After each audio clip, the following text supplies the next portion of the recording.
सभी को नमस्कार। मेरी तरफ से चेतन भारत लर्निंग में आप सभी का स्वागत है। कल जैसे हम लोगों ने देखा था कि कैसे प्रश्न पूछे गए हैं यूपी प्रीलिम्स में, जिसमें हमने ये देखा कि कुछ जो प्रश्न हैं वो तो तथ्य आधारित हैं और कुछ जो ऐसे प्रश्न हैं जो कि मैप बेस्ड हैं, नक्शे पर आधारित हैं।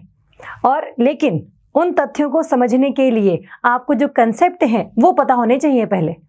अगर आपको कंसेप्ट नहीं पता और सिर्फ फैक्ट याद करोगे, सिर्फ रट्टे लगाओगे उनके, तो फिर बात नहीं बनेगी। तो उसको ही थोड़ा सा दूर करते हुए हम लोग कंसेप्ट्स के ऊपर बेस्ड अपनी नॉलेज को रखते हैं। और चाहे पेपर में क्वेश्चन कंसेप्ट पर आए चाहे फैक्ट पर आए, दोनों चीज़ें हमारी बिल्कुल अच्छे से तैयार होनी चाहिए। कल जैसे हम लोगों ने देखा था कि बहुत सारे प्रश्न पूछे गए हैं।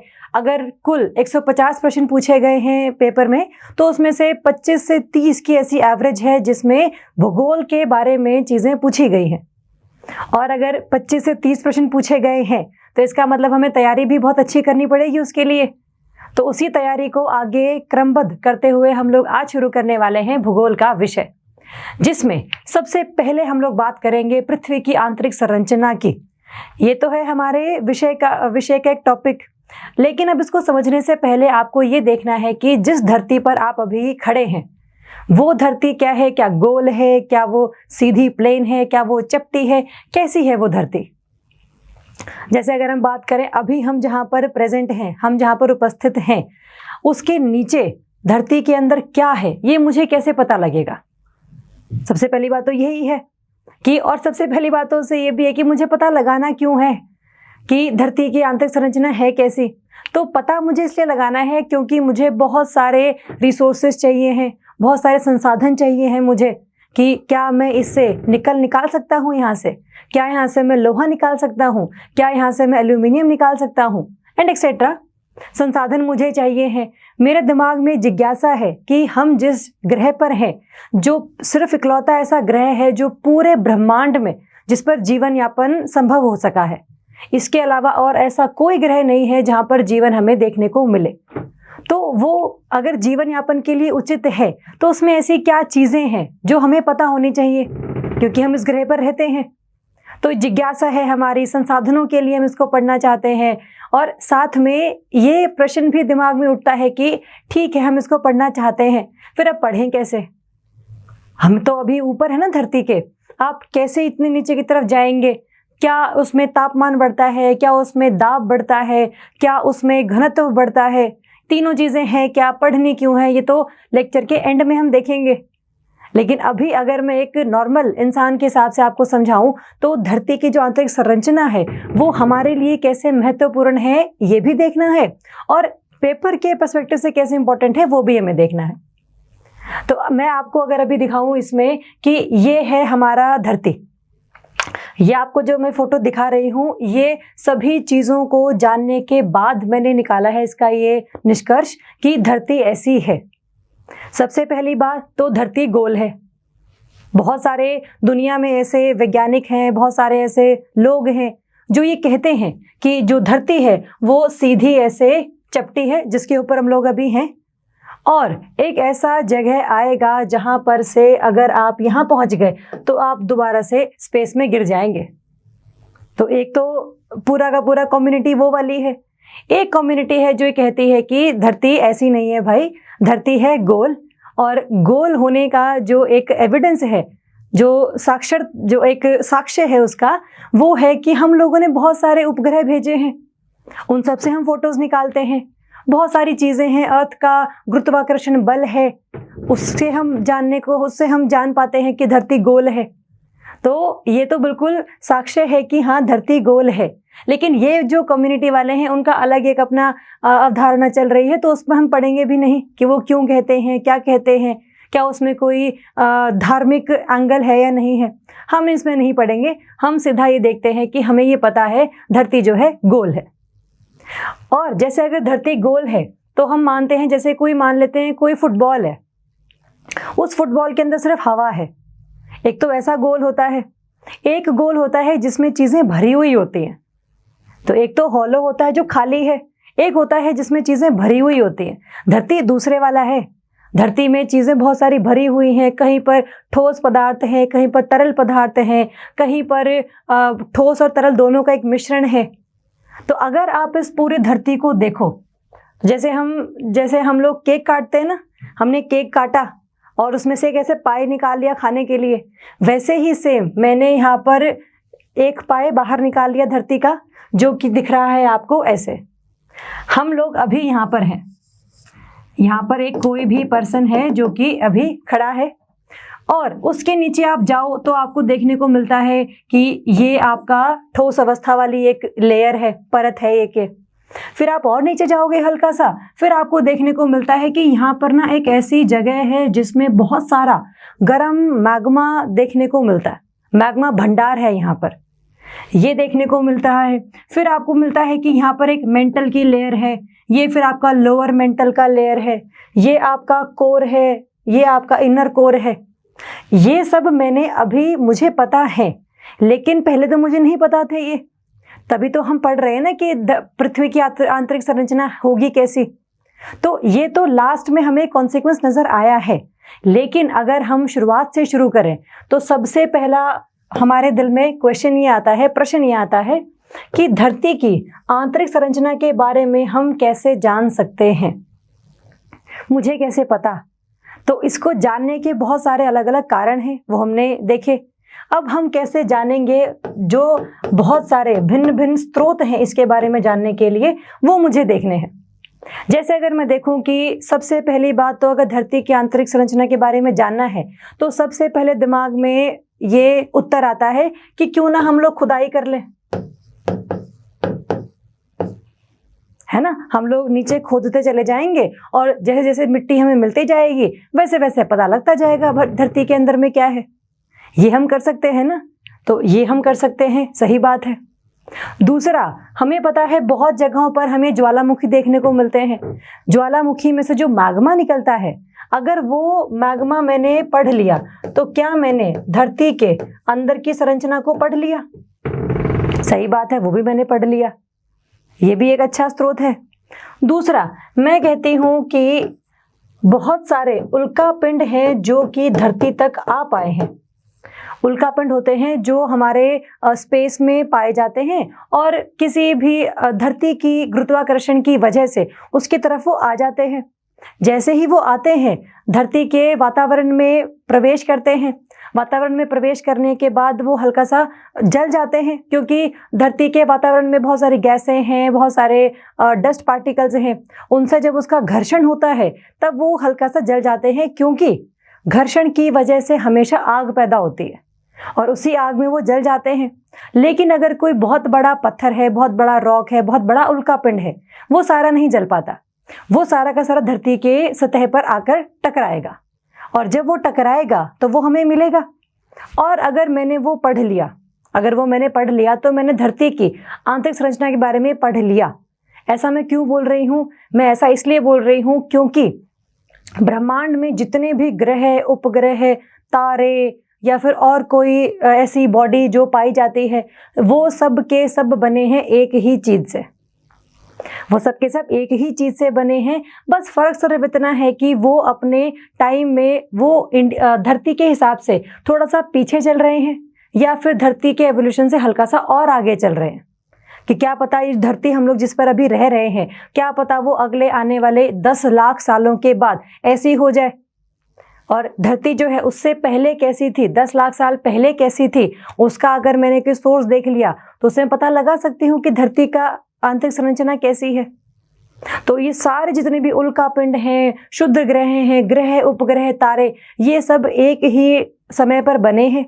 बस फर्क इतना है कि कोई जो है हमसे एवोल्यूशन में आगे चल रहा है, कोई हमसे एवोल्यूशन में पीछे चल रहा है। तो उल्कापिंड हम लोग पता लगा सकते हैं। ये 3 चीजें ऐसी हैं जो कि बहुत अच्छे तरीके से बताती हैं कि धरती के अंदर में क्या है। लेकिन आप कितनी खुदाई कर लेंगे? अभी तक जो सबसे गहरी जो खाई हम लोगों ने खोदी है वो 14 किलोमीटर है। तो 14 किलोमीटर तो धरती का नहीं है त्रिज्या, तो उससे भी हमें और आगे जाना पड़ेगा। तो ये जो है बहुत ही कम मात्रा में बता पाती है कि धरती के अंदर क्या है। और जैसे ज्वालामुखी में जो मैग्मा है वो सिर्फ एक सतह तक ही है, उसके नीचे क्या है वो पता नहीं लगा पाता हमें। तो ये भी इसमें एक लिमिटेशन है, ये हम नहीं ढंग से पता लगा सकते कि धरती के अंदर में क्या है। फिर तीसरा आता है उल्कापिंड।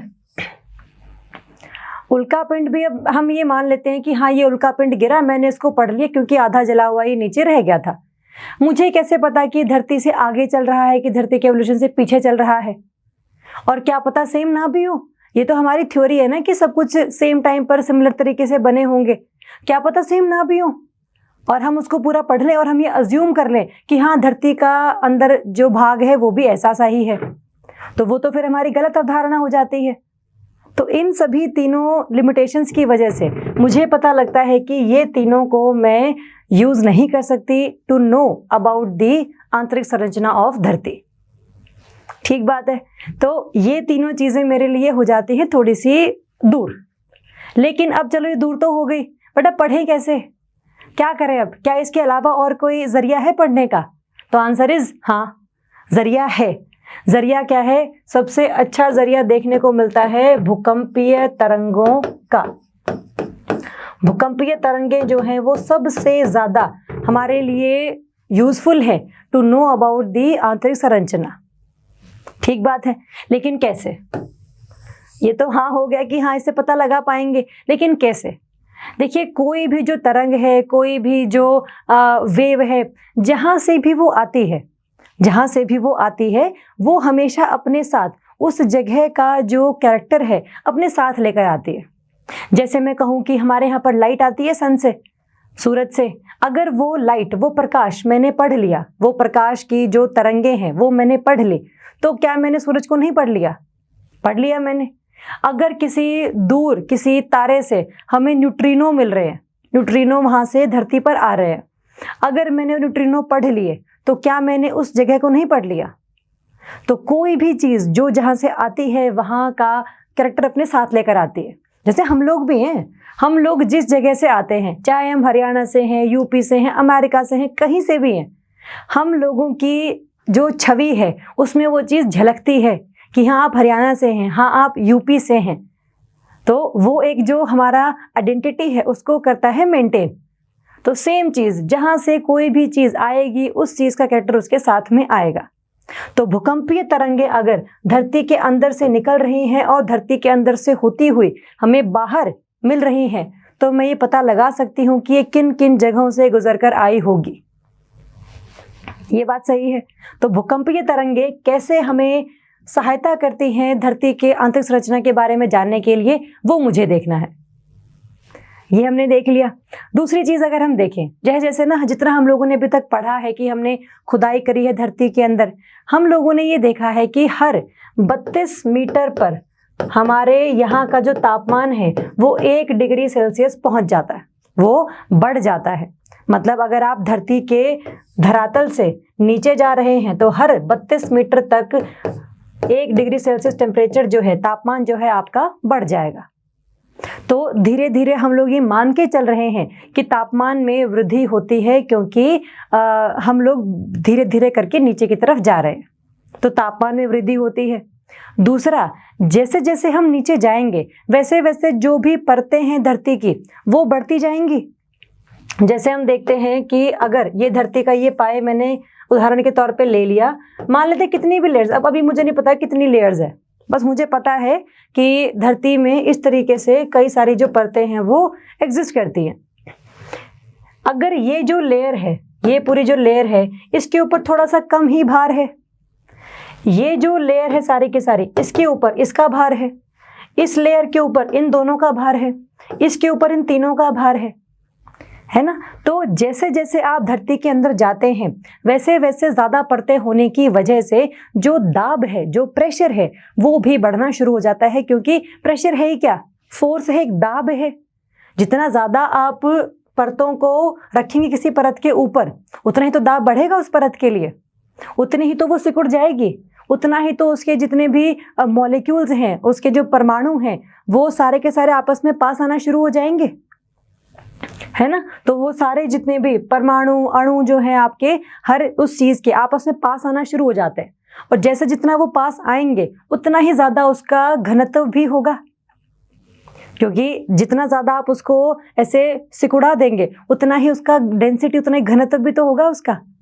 तो इन चीज़ों से मुझे क्या पता लगता है कि एक तो तापमान बढ़ रहा है, क्योंकि जितना मैंने अभी तक खुदाई करी है उसके हिसाब से मैंने ये एक निकाला है क्रक्सा, लेकिन ज़रूरी नहीं है धरती के जितना आप अंदर जाएंगे वैसे वैसे तापमान में इतनी ही वृद्धि हो, ये सब ज़रूरी नहीं है।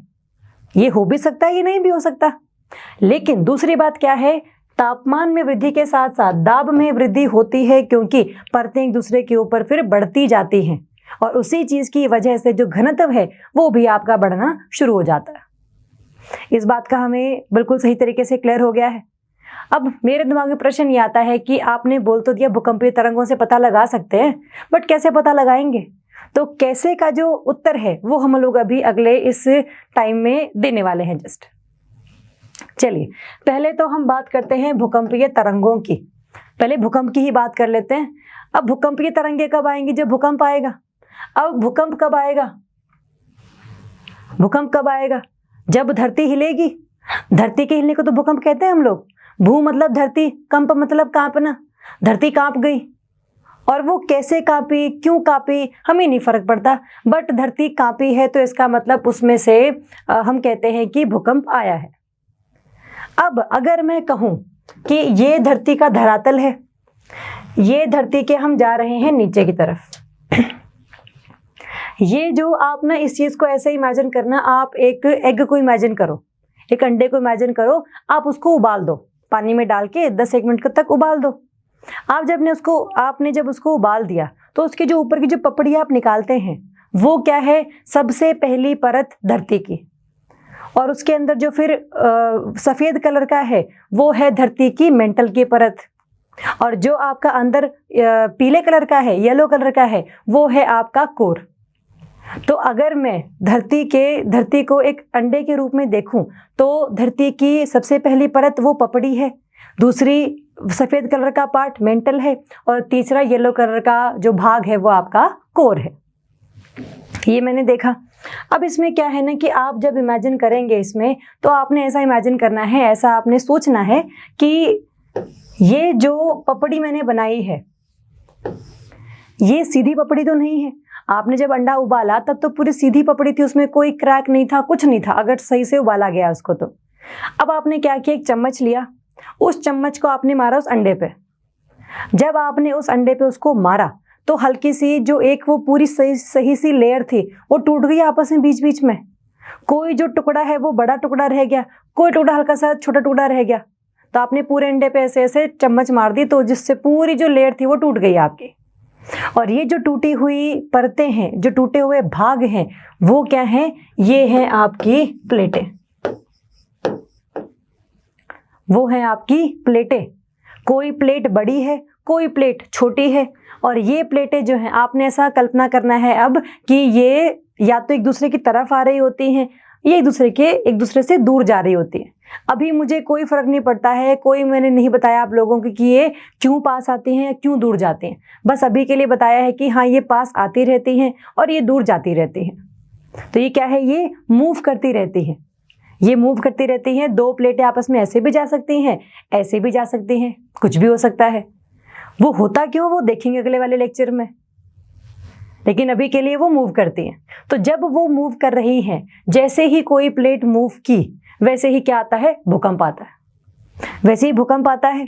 मैं मानती हूँ कि इसमें आपने ये जो 2 सतहें बनाई थी, एक ये सतह थी वो पपड़ी वाली, और एक ये सतह थी बीच में से हल्की सी ये टूट गई थी। ऐसे ही हमने इमेजिन करना है। इस पपड़ी पर हम मान लेते हैं ये आपस में एक दूसरे की तरफ आ रही हैं। एक दूसरे की तरफ ये जब आएंगी तो ये क्या कर रही हैं? मूव कर रही हैं। जैसे ही ये मूव कर रही हैं वैसे ही जो है भूकंप आता है। अभी ये अपनी स्टैटिक पोजीशन में है, अभी ये बिल्कुल नहीं हिल रही। जब ये हिलना शुरू करेंगी तो जो भी ऊर्जा इन्होंने अपने अंदर बचा के रखी हुई थी, एक ऊर्जा थी उसमें, लेकिन जैसे ही ये हिल गई वैसे ही वो जो ऊर्जा है वो बाहर निकल गई, और वो जो ऊर्जा बाहर निकली है वो आगे ट्रैवल करती है in the form of waves, in the form of तरंगे। जैसे हम कहते हैं ना कि सूरज से लाइट आ रही है, सूरज से लाइट सीधी तो नहीं आती, लाइट वेव भी ऐसे ऐसे करके आती है, ये है आपका पूरा का पूरा पथ। सेम वैसे ही जब भूकंप आता है, भूकंप क्यों आ रहा था? क्योंकि धरती हिल रही थी। धरती हिल रही थी तो उस वजह से जितनी भी ऊर्जा उसमें उस टाइम पर थी वो सारी की सारी ऐसे बाहर आ जाती है, और वो बाहर अगर आती है ऊर्जा तो वो वेव की फॉर्म में आगे की तरफ जाना शुरू करती है। ठीक बात है। अगर हम देखें इसमें तो भूकंप की हम बात करेंगे, ये है धरती का धरातल और ये हम जा रहे हैं नीचे। हम मान लेते हैं यहां से जो कंपन है शुरू हुआ है, यहां से अगर कंपन शुरू हुआ है तो कंपन भी क्या है? एक तरीके की ऊर्जा है, और वो ऊर्जा कहां तक जा रही है? जहां तक जा रही है वो वेव की फॉर्म में जाएगी, वो तरंगों की रूप में जाएगी। तो यहाँ से अगर जैसे जहाँ से भी वो ऊर्जा निकलती है उस चीज़ को हम लोग कहते हैं हाइपोसेंटर या फिर अवकेंद्र। हाइपोसेंटर कह लीजिए, अवकेंद्र कह लीजिए, फोकस कह लीजिए, सेम ही चीज़ है। और उस चीज़ को अगर हम बिल्कुल सबसे जो कम दूरी है उस जगह से धरती के धरातल की, वहाँ पर हम मार्क करते हैं ऊपरी केंद्र जिसका नाम है एपी सेंटर। तो यहाँ से ऊर्जा निकलती है और उसके बिल्कुल सिधाई में धरातल पर जो जगह है उसको हम कह देते हैं ऊपरी केंद्र या एपी सेंटर। ये मैंने कह दिया। अब यहाँ से जो ऊर्जा निकली है वो ऊर्जा कैसे निकली है? प्रश्न ये है, जो ये ऊर्जा निकली है इस ऊर्जा के निकलने के दो तरीके हैं। जो तरंगे हैं, तरंगों के रूप में ही ऊर्जा निकलती है, और यहाँ पर हम कह सकते हैं कि दो प्रकार की तरंगें होती हैं। तरंगों के दो प्रकार हैं। एक तो वो हो सकती हैं अनुदैर्ध्य तरंगे, ये हो सकती हैं वो, या फिर वो हो सकती हैं अनुप्रस्थ तरंगे। अनुप्रस्थ, अनुदैर्ध्य को हम लोग बोलते हैं लॉन्गिट्यूडनल वेव्स, इसको हम इंग्लिश में ले लेते हैं लॉन्गिट्यूडिनल वेव्स, और जो अनुप्रस्थ हैं उनको हम लोग क्या बोल सकते हैं? Transverse wave. जो आपकी ध्वनि की तरंगे हैं वो हैं अनुदैर्ध्य तरंगे। ध्वनि की तरंगे कैसे जाती हैं? ध्वनि की तरंगे जाती हैं इस तरीके से, ये वाला, कि वो ऐसे ऐसे आगे की तरफ ट्रैवल कर रही हैं, आगे की तरफ जा रही हैं। जब वो आगे की तरफ जा रही हैं तो जितने भी ये आपके पार्टिकल्स थे ये आपस में इस तरीके से कंपन हो रहा है इस सारी चीज का, ये जा रही है सारी की सारी तरंग ऐसे। इसमें क्या है? कंपन की जो दिशा है, जो भी आपके अणु हैं उनके कंपन की जो दिशा है वो बिल्कुल सीधी है, समानांतर है किससे? जो आपकी तरंग की संरचन की दिशा है, इसको हम कहेंगे संचरण। संचरण का मतलब होता है उसके आगे की तरफ जाना, कि जहां पर जैसे हम बात करते हैं जो आपके पार्टिकल्स हैं वो ऐसे ऐसे ऐसे करके आगे की तरफ जाते हैं। कहीं पर ऐसे आपस में वो जुड़ते रहते हैं, कहीं पर थोड़ा दूर होते हैं, कहीं पास होते हैं। तो जितने भी आपके पार्टिकल्स इस पूरे जगह पर पाए जाते हैं उसमें से अगर एनर्जी निकल रही है तो वो या तो पार्टिकल्स को ऐसे कंपन करती हुई जाती है। जब वो कंपन करती हुई जाएगी ना तो क्या होगा? धीरे धीरे धीरे धीरे धीरे करके वो आगे की तरफ निकल गई, और उसी दिशा में ही जो आपके पार्टिकल्स थे वो कंपन भी कर रहे थे। तो अगर कंपन की दिशा बिल्कुल पैरेलल है किसके? आपके इस पूरे तरंग की संचरण की दिशा से, इसका मतलब उसको हम क्या कहते हैं? अनुदैर्ध्य तरंगे। दूसरी कौन सी हैं? दूसरी हैं आपकी अनुप्रस्थ तरंगे, जिसमें ये सारा का सारा पूरा एरिया है, ये पूरा एरिया है, इसमें अलग अलग अलग तरीके के पार्टिकल्स पाए जाते हैं। अब जो एनर्जी निकल रही है, जो ऊर्जा निकल रही है वो जाती है ऐसे, वो इस तरीके से जाएगी। इसमें जो आपके ये पार्टिकल्स प्रेजेंट थे वो ऊपर की तरफ जा रहे हैं, नीचे की तरफ जा रहे हैं, फिर ऊपर की तरफ, फिर नीचे की तरफ, और जो तरंग है वो तो जा रही सीधी दिशा में। तो तरंग जा रही है इस दिशा में और जो आपके पार्टिकल्स हैं वो जा रहे हैं ऊपर या नीचे, ऊपर या नीचे, ऊपर या नीचे। तो संचरण की जो दिशा है तरंग की वो है उसके बिल्कुल परपेंडिकुलर। इट इज परपेंडिकुलर, मतलब ये 90 डिग्री का कोण बना रहा है, क्योंकि पार्टिकल्स जा रहे हैं ऊपर और तरंग जा रही है आपकी बिल्कुल सीधे। तो ऊर्जा जो है वो दो तरीकों से आगे की तरफ प्रवाह हो सकती है, या तो वो अनुदैर्ध्य तरंग के रूप में जाएगी या फिर वो अनुप्रस्थ तरंग के रूप में जाएगी। तो पहला वाला जिसमें सारे पार्टिकल्स आपस में वहीं पर ही रहते हैं, बस इस तरीके से कंपन करते हैं कि संचरण की दिशा बिल्कुल सीधी होती है उनके कंपन की दिशा से। अनुप्रस्थ में क्या होता है, पार्टिकल्स जाते हैं ऊपर या नीचे, ऊपर या नीचे, ऊपर या नीचे, और जो तरंग है वो जाती है बिल्कुल सीधे। ये हमने देख लिया। तो ये दोनों ही तरीकों से जो तरंग है वो हमारी जाती है। और ये जो भूकंप था, ये जो भूकंप की दिशा हम लोगों ने देखी, यहाँ पर जब ऊर्जा रिलीज हुई, ऊर्जा जब बाहर निकली, तो वो अनुदैर्ध्य तरंग के रूप में भी जाएगी और अनुप्रस्थ तरंग के रूप में भी जाएगी।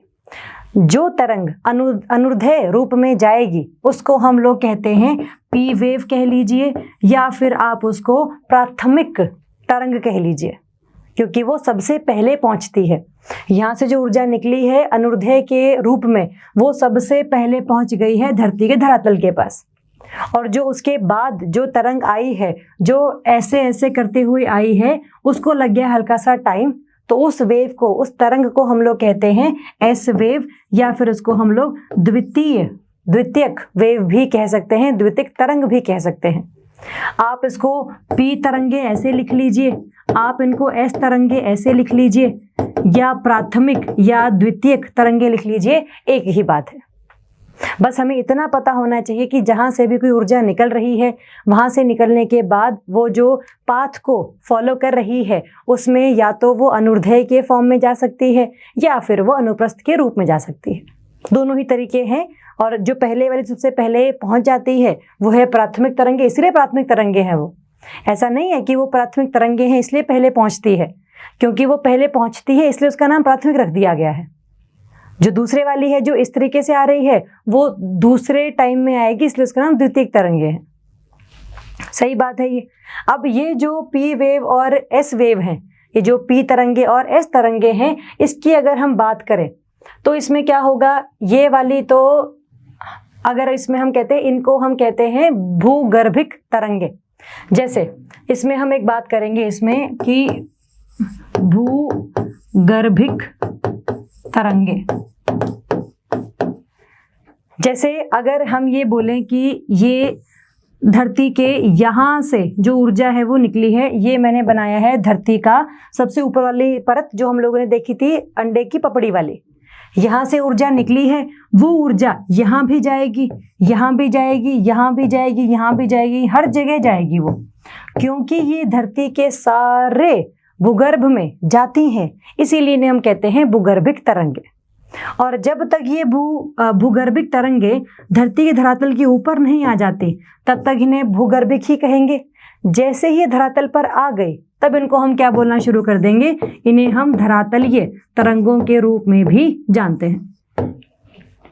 इसका मतलब जितना ज़्यादा ऊर्जा निकलेगी उतनी ही ज़्यादा पी तरंगे और जितनी ही ज़्यादा एस तरंगे निकलेंगी, उतना ही तेजी से वो धरातल पर पहुंचेंगी और उतना ही तेजी से धरातलीय तरंगे भी धरती के उस पूरे जगह को, जहाँ पर बिल्डिंग है, जहाँ पर पेड़ हैं, जहाँ पर मनुष्य रहते हैं, उन सबको बिल्कुल हिला के रख देगी।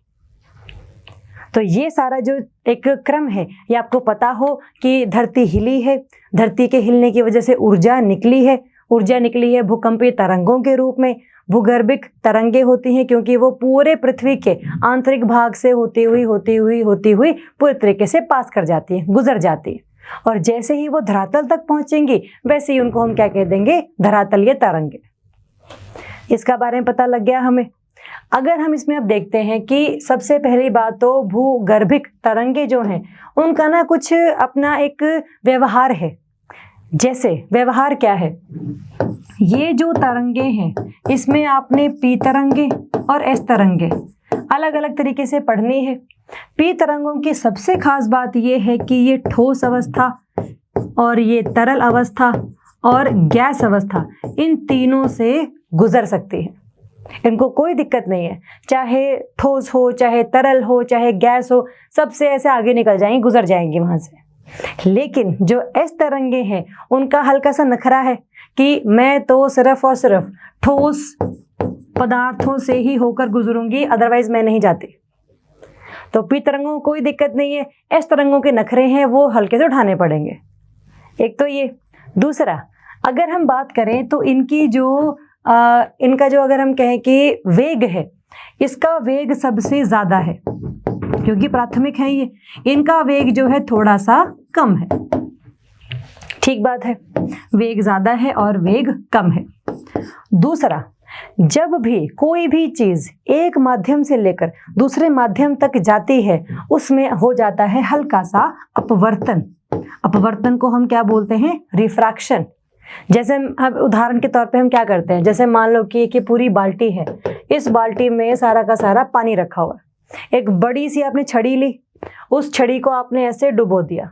अब आपके साथ तो पूरी छड़ी आपने सीधी ही डुबोई है इसमें, लेकिन जब ऊपर से देखोगे ना तो छड़ी आपको हल्की सी ना ऐसे टिल्ट होती हुई से नजर आती है। ये क्या है? ये अपवर्तन है, क्योंकि यहाँ पर माध्यम था गैस और यहाँ पर माध्यम था तरल। इन दोनों माध्यमों में थोड़ा सा अंतर आने की वजह से जो चीजें हैं वो हो जाती हैं हल्की सी अपवर्तित, और उसे हम कहते हैं रिफ्रैक्शन। ऐसे ही हर जगह होगा, चाहे वो माध्यम ठोस से तरल हो, चाहे तरल से गैस हो, चाहे गैस से तरल हो, वो बस हर माध्यम के अंतर के हिसाब से होता है अपवर्तन। तो जब ये तरंगे भी कहीं पहले ठोस से निकलती हैं फिर तरल से निकलती हैं, जैसी माध्यम चेंज होगा उसमें भी देखने को मिलेगा आपको अपवर्तन। इनकी सबकी अब हम जानकारी ले तो रहे हैं, इन सबको हम लोग अभी यूज में भी लेकर आएंगे। अगर आपको ये समझ में आ गया है कि हाँ ये तरंगे आपकी इससे निकल सकती हैं, वेग ज़्यादा है, अपवर्तन होता है इसमें भी, तो हम बस इनको यूज़ करने वाले हैं अभी। चलिए इनको हम अब यूज़ करते हैं।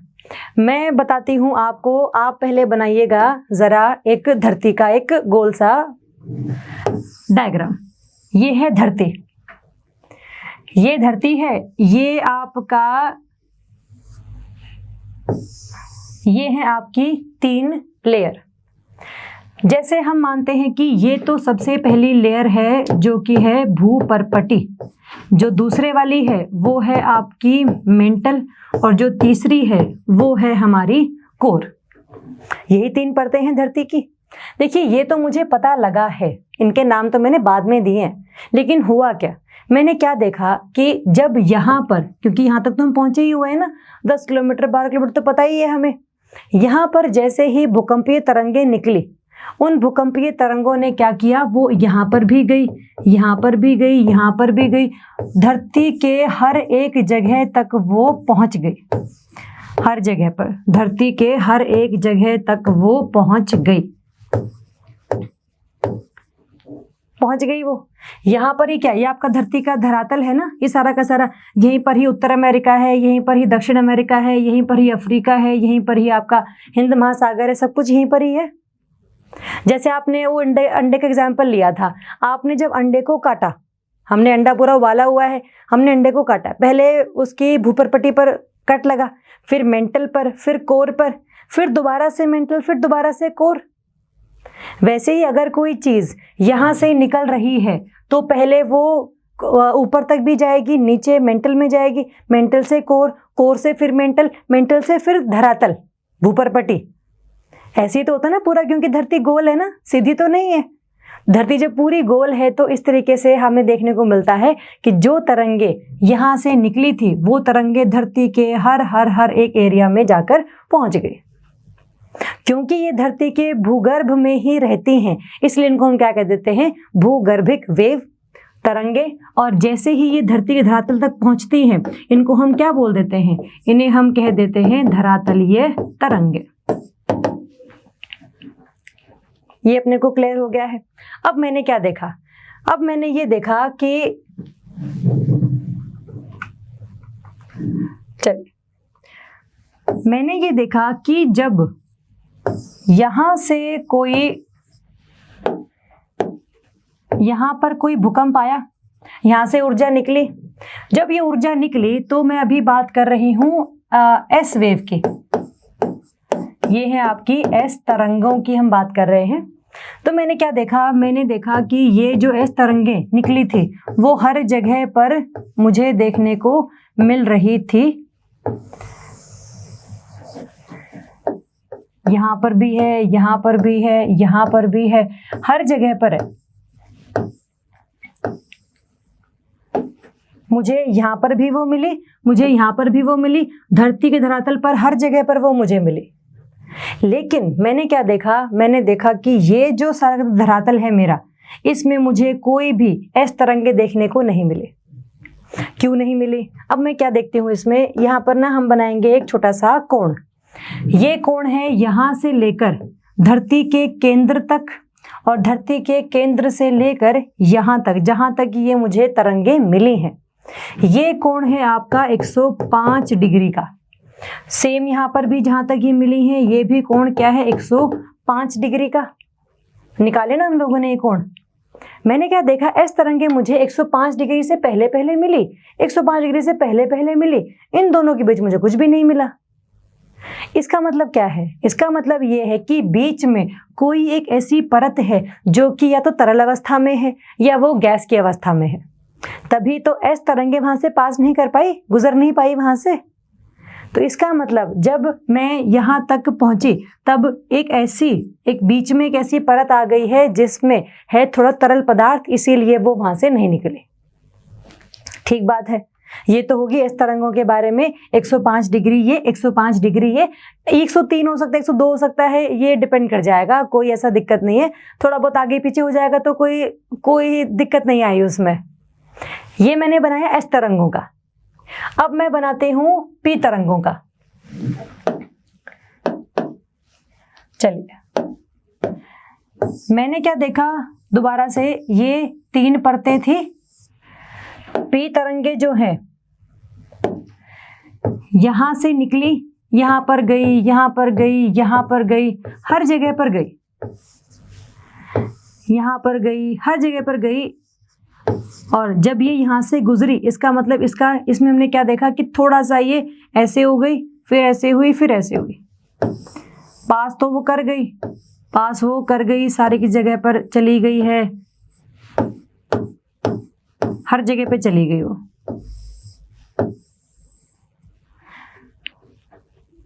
अब अगर इसमें मैं कोण बनाती हूँ, इसमें अगर मैं कोण बनाऊंगी तो वो कैसे बनेगा? यहाँ से लेकर धरती के केंद्र से लेकर यहाँ तक, जहाँ तक वो मुझे पी वेव मिली है, ये है आपका दोबारा से कोण 105 डिग्री का। और ये जो कोण है यहाँ तक जो मुझे मिला है, ये है टोटल आपका 145 डिग्री का। सेम यहाँ पर ये जो कोण है जहाँ पर ये मुझे लास्ट तक मिली हैं, ये है 105 डिग्री का। और ये जो जहाँ पर मुझे वो लास्ट मिली हैं, ये भी है आपका 145 डिग्री का। तो मैंने क्या देखा इसमें कि धरती पर हर जगह ना सिस्मोग्राफ वगैरह सब लगे हुए थे। भूकंप हमने देख लिया कहाँ से आया था, उससे हमने एंगल निकाल लिए सारे के सारे। मैंने ये देखा कि ये जो एंगल है, ये जो कोण है, यहाँ पर मुझे कोई भी पी वेव या फिर पी तरंगे मुझे नहीं मिली, कोई पी तरंगे नहीं मिली मुझे यहाँ पे। इसका मतलब क्या है? इसका मतलब ये है कि जैसे एस वेव मुझे 105 के बीच मिली ही नहीं थी, और पी तरंगे भी मुझे इसके बीच में नहीं मिली, क्योंकि ऐसा हुआ होगा कि आगे आगे आगे जाते हुए यहाँ पर एक तरल पदार्थ आया होगा और माध्यम में अंतर आया होगा, ठोस से तरल वो गया होगा और अपवर्तन हुआ होगा इस तरंग का। अपवर्तन की वजह से हल्का से टेढ़ी हो गई, और टेढ़ी होने की वजह से वो इन जगहों तक डायरेक्टली नहीं पहुंच पाई। इसका मतलब मुझे क्या पता लग गया कि एक ऐसी परत है जो बीच में तरल है। मैंने तरंगों को देख लिया था, इस स्पीड से वो जाती हैं, धरती का घनत्व धीरे धीरे बढ़ता रहता है, ये भी मैंने देख लिया था। और ये मुझे कैसे पता घनत्व बढ़ रहा है? क्योंकि अगर जितनी तेजी से तरंग जाती है ना, इसका मतलब घनत्व ज़्यादा है। जितने ज़्यादा पार्टिकल्स आपके उपस्थित होंगे उतना ही तरंग की गति बढ़ जाती है। इसका मतलब जो तरंगों की गति थी वो मैंने देखी थी। मैंने ये देखा कि जब तरंगें यहाँ से निकली थी तब तो ये धीरे चल रही थी, फिर एकदम से तेज चलने लग गई, फिर और तेज चलने लग गई, फिर धीरे हो गई, फिर तेज चलने लग गई। इसके हिसाब से मैंने ये देखा कि धरती जो है एक जैसी नहीं है, धरती अलग अलग परतों में बंटी हुई है। एक तो ये। अब मैं आपको बताती हूँ कि एक्चुअल में हुआ क्या। इसका जो पूरा एक क्रक्स है वो क्या है, बहुत ज़्यादा वैज्ञानिक नहीं है ये, बस आपने ध्यान रखना है ये जो पूरा का पूरा धरातल है जहाँ पर हम लोग रहते हैं, यहाँ पर हम लोगों ने बहुत सारे सिस्मोग्राफ लगाए हुए हैं जो भूकंपीय तरंगों को मापते हैं। उसमें हम लोगों ने क्या देखा कि कहीं से भी जो ऊर्जा निकल रही है, भूकंप तरंगे निकल रही हैं, वो हमें 105 डिग्री के कोण तक तो मिल रही है, पी वेव भी मिल रही है और एस तरंग भी मिल रही है, लेकिन पी वेव यहाँ पर नहीं मिल रही और एस वेव सारी ही इस जगह पे नहीं मिल रही। ये मैंने ऑब्जर्व किया कि मुझे नहीं मिल रही, कोण देख लिए और सारा का सारा इनकी मैंने स्पीड, मैंने इनकी गति माप ली, इनके कोण के हिसाब से, इनकी गति के हिसाब से मैंने अब कंक्लूजन क्या निकाला कि गति बढ़ रही थी धीरे धीरे करके और इनके जो कोण है वो मैंने देख लिए। तो उससे मुझे क्या पता लगा कि कितनी, एक तो इनका घनत्व है और अल्टीमेटली ये कहाँ तक पहुँच रही हैं, किस गति से ये आएंगी, उसके हिसाब से मैंने एक कंक्लूजन निकाला। कंक्लूजन क्या है देखिए, लास्ट में जो एक भूमिका बांधी है हम लोगों ने, उसको अगर हम अंत दें, अंत हम क्या देते हैं, हमने क्या देखा कि जब ये भूकंपीय तरंगे यहाँ से निकली, ये धरती का धरातल के आसपास का एरिया है, जब ये निकली थोड़ा सा नीचे की तरफ गई तो इनकी गति हल्की सी बढ़ गई, इसका मतलब घनत्व बढ़ रहा है। थोड़ा सा एक ऐसी जगह आई जहां पर इनका निम्न वेग का क्षेत्र है, एक है आपका ये निम्न वेग का क्षेत्र, फिर एक छोटा सा ऐसी जगह आई जहां पर इनकी स्पीड कम हो गई थी, हमने ऐसा मेजर किया ना, हर जगह इसको हम माप रहे थे, हम देख रहे थे कहाँ कहाँ जा रही है, कैसे कैसे जा रही है। फिर मैंने देखा कि एकदम से स्पीड, एकदम से गति और बढ़ गई है, फिर जो गति है और बढ़ गई है, फिर जो गति है फिर एकदम से आपकी बढ़ गई है ना। तो इसका मतलब क्या है, इसका मतलब ये है कि जो धरती यहाँ से लेकर यहाँ तक थी, पहली बात तो इनकी गति के हिसाब से और इनके टाइम के हिसाब से, समय के हिसाब से मैंने क्या निकाल लिया, दूरी निकाल ली। दूरी का मतलब क्या है, मैंने धरती की त्रिज्या निकाल ली।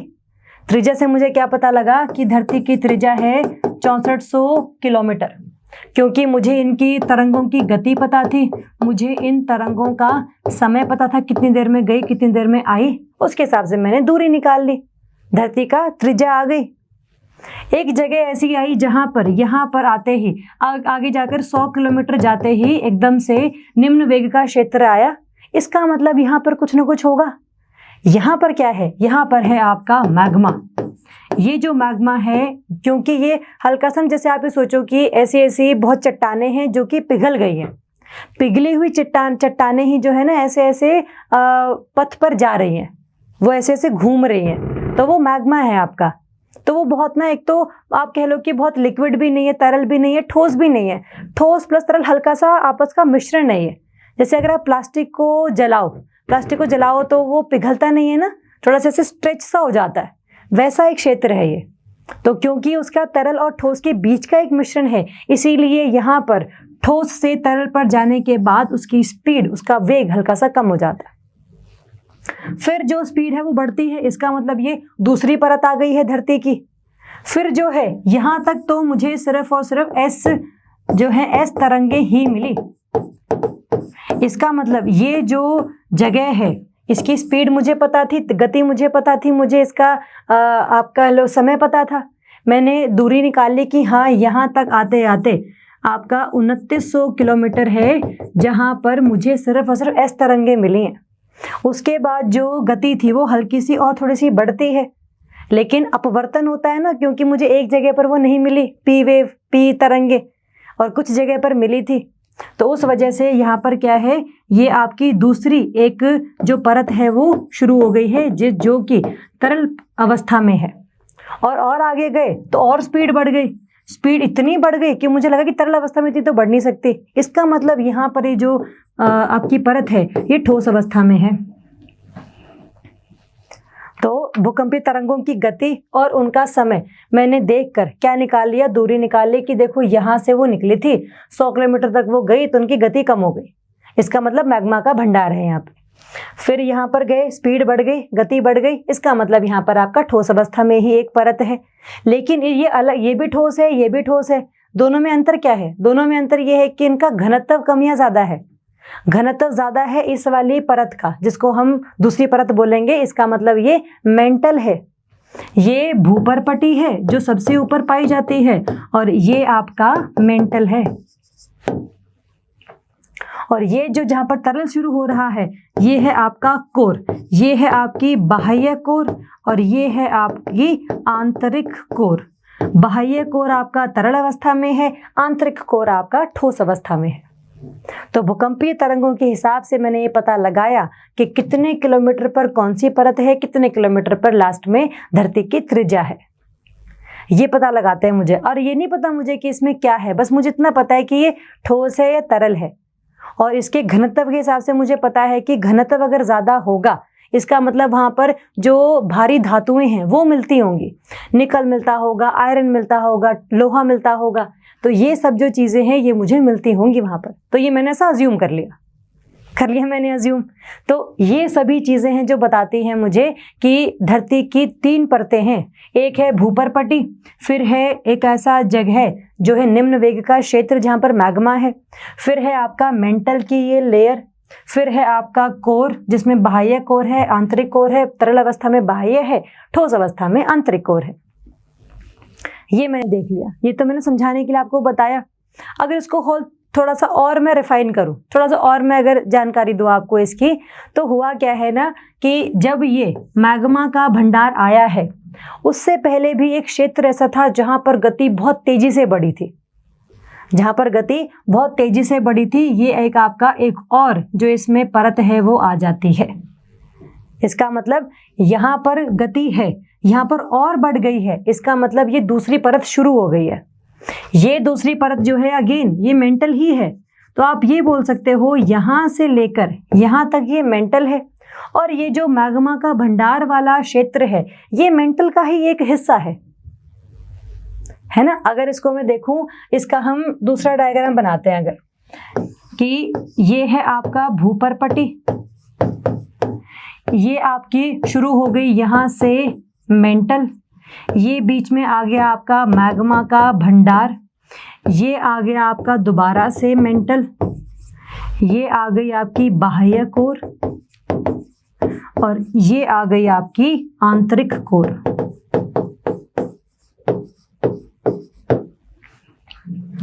है ना। तो ये जो सारी चीजें हैं ये है आपकी 6400 किलोमीटर तक। मैंने देखा यहाँ से लेकर यहाँ तक का जो दूरी थी वो 70 किलोमीटर के 30 किलोमीटर के आसपास थी। ये आपकी 30 से 100 किलोमीटर है, ये 100 से 200 किलोमीटर है, 200 से आगे फिर ये आपका 2900 किलोमीटर, ये आपका 5100 किलोमीटर, और ये आपका 6400 किलोमीटर। तो ये हो गया। इससे मुझे पता लग गया कि धरती की एक तो ये परत है, एक यहाँ से लेकर ये परत है, और एक यहाँ से लेकर ये परत है। तो धरती की 3 परतें। सिर्फ कैसे पता लगाया मैंने? भूकंपीय तरंगों के हिसाब से। पी तरंगे, एस तरंगे,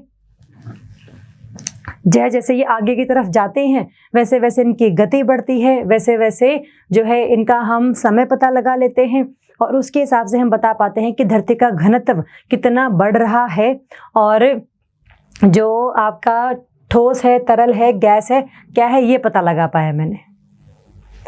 इतना हमें हो गया क्लियर।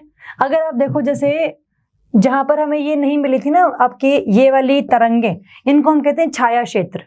यह कहते हैं छाया क्षेत्र, जिसके लिए हम देखेंगे इस डायग्राम को। देखो ये है आपका पी वेव का, पी तरंगों का, यहां से ये निकली, हर जगह पर गई, इनको हम भूगर्भिक तरंगे पी वेव और एस वेव कह रहे थे, पी तरंगे और एस तरंगे कह रहे थे। जैसे ही कोर आया वैसे ही क्या हो गई, अपवर्तित हो गई, फिर माध्यम चेंज हुआ, फिर अपवर्तित हो गई। तो ये जो आपका छाया क्षेत्र था इसमें आपको कोई भी पी तरंगे नहीं मिली, और यहाँ पर भी सेम ही हो गया, यहाँ पर आपको कोई पी तरंगे नहीं मिली। एस तरंगों की अगर बात करें तो ये एस तरंगे हैं आपकी जो यहाँ से निकली पूरा भूगर्भिक तरंगों के रूप में, और यहाँ से लेकर यहाँ तक आपको कहीं पर भी वो नहीं मिली। इसका मतलब ये है आपका एस तरंग का छाया क्षेत्र। एग्जाम में क्वेश्चन आता है कि बताइए पी तरंगों और एस तरंगों के मुकाबले किसका छाया क्षेत्र ज्यादा है। इसका मतलब एस तरंग का छाया क्षेत्र ज्यादा है। कोण आते हैं कि 103 से 103 के बीच में छाया क्षेत्र है, 103 से 142-45 के बीच का छाया क्षेत्र है। सेम यहाँ पर भी हो गया। इनके ऊपर प्रश्न आते हैं। दूसरा प्रश्न क्या आता है इसमें कि इसके हिसाब से हम लोगों ने देख लिया ये, और अब इन सभी चीज़ों के हिसाब से, छाया क्षेत्र के हिसाब से, भूकंप की तरंगों के हिसाब से हम लोगों ने परतें निकाल ली। अब इन परतों को हम लोगों ने बस नाम दिया। नाम क्या है? देखो, नाम हम लोगों ने ऐसे दिए हैं कि ये जो भूपरपटी है और ये जो मेंटल का ऊपरी भाग है, क्योंकि ये दोनों ही ठोस अवस्था में है, बस फर्क सिर्फ इतना है कि ये ज़्यादा ठोस है, ज़्यादा आपस में घनत्व है इसमें, और यहाँ पर थोड़ा सा कम घनत्व है, बाकी दोनों हैं ठोस ये। तो इस जगह को हम लोग कहते हैं स्थल मंडल, इसे हम कहते हैं स्थल मंडल। और ये जो आपका मैग्मा वाला भंडार है, इसको हम लोग कहते हैं दुर्बल मंडल। दुर्बल मंडल का मतलब होता है कि जहाँ पर बहुत ही एक दुर्बल क्षेत्र है, जहाँ पर ना तो ठोस है ना तरल है, तो उसके हिसाब से दुर्बल है। फिर जो आपका निचली मेंटल है, इसको हम लोग कहते हैं मध्य मंडल। और जो ये कोर है, सारे के सारे बाह्य कोर प्लस आंतरिक कोर, इसको हम लोग कहते हैं गुरु मंडल। स्थल मंडल, दुर्बल मंडल, मध्य मंडल और गुरु मंडल, ये चारों के चारों जो है आपकी बिल्कुल सही है। ये आपकी इस तरीके से ही आगे की तरफ बढ़ती हैं। हम ये बोल सकते हैं कि जो स्थल मंडल है उसमें भूपरपटी भी आती है और मेंटल का ऊपरी भाग भी आता है। ये बात सही है हमारी। जो दुर्बल मंडल है वो आपके मध्य मंडल और स्थल मंडल के बीच का एक क्षेत्र है। जो ये कोर है उसको हम गुरु मंडल के नाम से भी जानते हैं। तो ये सब हो जाता है आपका धरती का आंतरिक हिस्सा। जैसे हम इसकी बात करते हैं, सबसे पहले आपका ये क्रस्ट मतलब भूपरपटी है, फिर आपका ये मेंटल है, ऊपरी मेंटल, ये आपका दुर्बल मंडल, ये आपका मध्य मंडल, ये पूरा का पूरा आपका ये है पूरा का पूरा आपका फिर गुरु मंडल, ये है सारा मध्य मंडल। एक तो ये। दूसरा क्या होता है ना कि जैसे एकदम से चीजें चेंज हो जाती हैं, गति एकदम से बढ़ गई, गति एकदम से कम हो गई, इन सब को हम कैसे देखते हैं?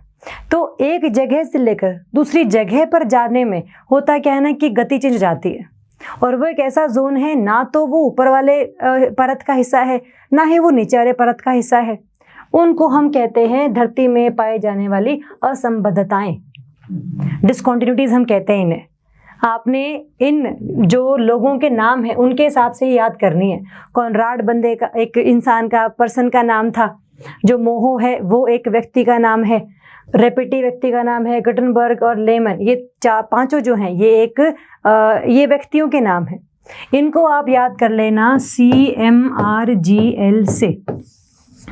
ये असंबद्धताएं होती क्या है थोड़े खास तौर पे कि ये एक ऐसा क्षेत्र है जहां पर जो गति है वो बहुत तेजी से एकदम बढ़ गई है। तो एक दो क्षेत्रों के बीच का एक ऐसा सा क्षेत्र है जहां पर ना तो ऊपर वाला का आप पूरे तरीके से पता लगा पाते हैं कि हाँ ये ऊपर वाले का हिस्सा है, ना ही ये नीचे वाले का हिस्सा है। दोनों के बीच का ये थोड़ा सा ट्रांजिशन है ना। तो वो ट्रांजिशन जो है बेसिकली वो आपकी असंबद्धताएं के बारे में हम बात करते हैं। जैसे धरती की आंतरिक संरचना बहुत ही ज़्यादा ऐसे विस्तृत है, उसको अगर हम ऐसे पूरे एक क्रक्स में देखें तो क्या है ना कि जो आपकी भूपरपटी है वो भी बहुत अलग अलग तरीके से काम कर रही है।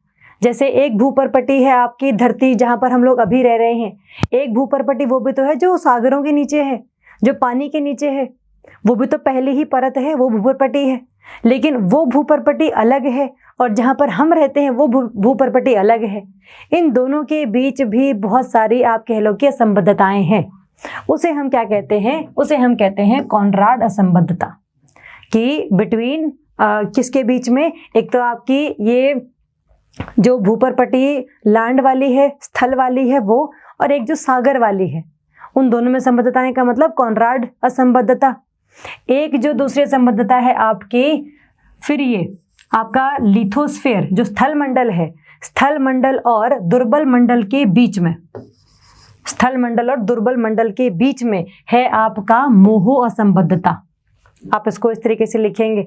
सेम उसी तरीके से फिर आपका ये अपर मेंटल है, ये लोअर मेंटल है, ऊपरी मेंटल और निचली मेंटल के बीच में भी कुछ डिसकंटिन्यूटी है कि पता नहीं है कि अपर ऊपरी मेंटल का पार्ट है, निचली मेंटल का पार्ट है।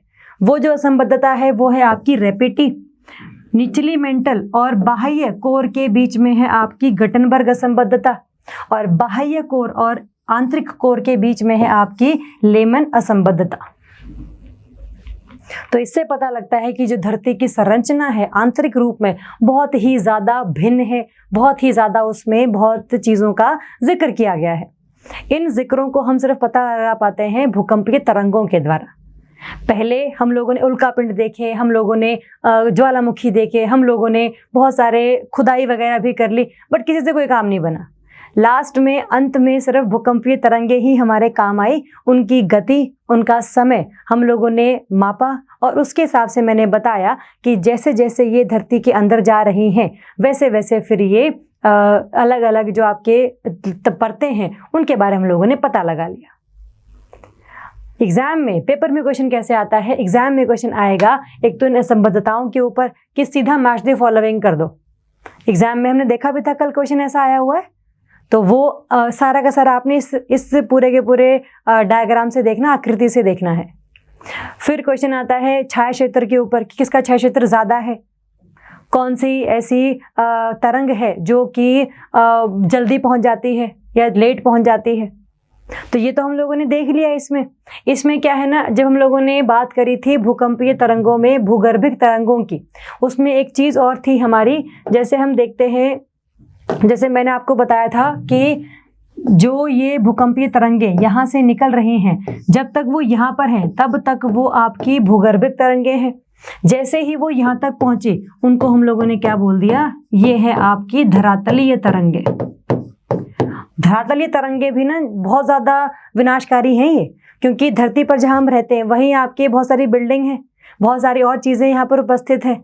वो सब जब गिरेंगी तभी तो भूकंप का जो एक आप कह लो कि आपको पता लगता है, क्योंकि भूकंप से विनाश ही तो होता है। तो वो सारा जो विनाश है वो किसकी वजह से हो रहा है? इन धरातलीय तरंगों की वजह से। ये धरातलीय तरंगे क्या करती हैं? ये दो तरीके की होती हैं, ये दो प्रकार की हैं। एक तो तरंगे हैं जो कि धरती को ऐसे साइड बाय साइड मूव कराते हैं। साइड बाय साइड का मतलब क्या है, इसमें आपको पता लगेगा इस आकृति से। ये वाली देखिए, ये है आपकी एल वेव, मतलब एल तरंगों के नाम से जानते हैं इन्हें। ये एक व्यक्ति का नाम है, उसके नाम पर इनका नाम पड़ा है। तो ये इमोशन नहीं है, ये लव वो इमोशन नहीं है, बट ये एक व्यक्ति का नाम है। तो उसने खोजी थी, इसने देखा कि जब धरातलीय तरंगे ऊपर की तरफ आई तब जो धरती है ना वो थोड़ा सा ऐसे आगे पीछे की तरफ से ऐसे मूव हो रही है। तो वो तरंगे जो कि धरती के आगे पीछे के मूवमेंट के लिए जिम्मेदार हैं, वो है आपकी लव वेव। और जो धरती के ऐसे ऊपर नीचे होने के लिए जिम्मेदार है वो है आपकी रेले तरंगे। इनको आप आर तरंगे बोल सकते हो या फिर आप इनको रेले तरंगे बोल सकते हो, जो धरती को ऐसे ऐसे भी करती हैं और धरती को ऐसे ऐसे भी करती हैं। दोनों इकट्ठा मोशन है ये। तो भूगर्भिक तरंगे अंत में धरातलीय तरंगे बनती हैं। उसमें धरातलीय तरंगों में एक लव तरंग है जो कि धरती को ऐसे साइड बाय साइड मूव कराती है, और रेले तरंगे जो धरती को ऐसे ऊपर नीचे भी कराती हैं और साइड बाय साइड में भी मूव कराती है। तो ये सारी जो चीज़ें हैं ये आपको पता हो, और इसी वजह से हम जो भूकंपीय तरंगे हैं उनको सही ढंग से पढ़ पाए हैं, और उस वजह से हम ये पता लगा पाए हैं कि धरती के आंतरिक भाग में क्या था। मुझे उम्मीद है कि आप लोगों को ये पूरा लेक्चर समझ में आया होगा, जिसमें हम लोगों ने शुरुआत से ही देख लिया था कि हमें आज पढ़ना है पृथ्वी की आंतरिक संरचना। आप इस लेक्चर को एक बार देखिए, अच्छे से पढ़िए, आप नोट्स को एक बार दोबारा से रिवाइज कीजिए। अगर आपको कोई भी इसमें प्रश्न उत्पन्न होता है, कोई भी अगर आपको डाउट आता है, तो प्लीज़ आप कमेंट करके हमें बताइए, और जो भी आपके प्रश्न हैं हम कोशिश करेंगे कि सभी का उत्तर हम लोग दे सकें। तो हम लोग कल मिलेंगे। कल हम पढ़ेंगे बहुत सारे भिन्न भिन्न अवधारणाओं के साथ कि धरती की उत्पत्ति ऐसे हुई थी, धरती में महाद्वीप ऐसे मूव कर रहे थे। उन सब के बारे में हम करेंगे कल बात। आप इस लेक्चर को रिवाइज कीजिए, आप नोट्स को पढ़िए, कोई भी डाउट रहता है तो हम लोगों से पूछिए। धन्यवाद बहुत बहुत और ऑल द बेस्ट।